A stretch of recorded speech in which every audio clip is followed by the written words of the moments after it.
శృంగ ధ్వనుల నెరుగు ప్రజలు ధన్యులు అంటున్నాడు. ఆ రోజుల్లో వాళ్ళు బూరలు ఊదే వాళ్ళు మందిరానికి రమ్మని, లేకపోతే ఆరాధన చేయమని, వాటిని శృంగ ధ్వనులు అనేవాళ్ళు. సో వాటిని ఎరిగిన జనులు ధన్యులట. నువ్వు ఆ యొక్క ధ్వనిని, ఆ యొక్క బూరల శబ్దాన్ని నువ్వు గుర్తుపెట్టి ఆరాధనకు వచ్చిన అనుకో, నువ్వెవరవే ధన్యుడు.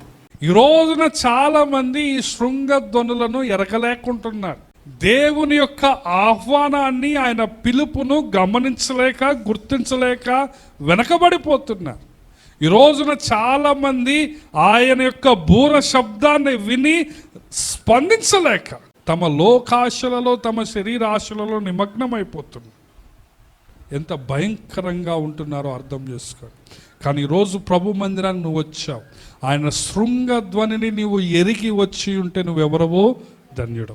ఆయన పిలుపును, ఆయన ఆహ్వానాన్ని నీవు అంగీకరించి నువ్వు ఆయన సన్నిధికి ఆరాధించడానికి వచ్చావు చూడు, నీవు నిజంగా ధన్యుడు, నువ్వు నిజంగా ఆశీర్వదించబడిన వాడు. హల్లెలూయా. యెహోవా నీ ముఖకాంతిని బట్టి వారు నడుచుకుని. ఎవరైతే ఆయన శృంగధ్వని విని ఆయన మందిరానికి వచ్చి ఆయన ఆరాధిస్తారో వాళ్ళట ఆయన ముఖకాంతిలో నడుస్తున్నారు. శృంగధ్వనుల నెరుగు ప్రజలు ధన్యులు. యెహోవా నీ ముఖకాంతిని చూచి వారు నడుచుకొని.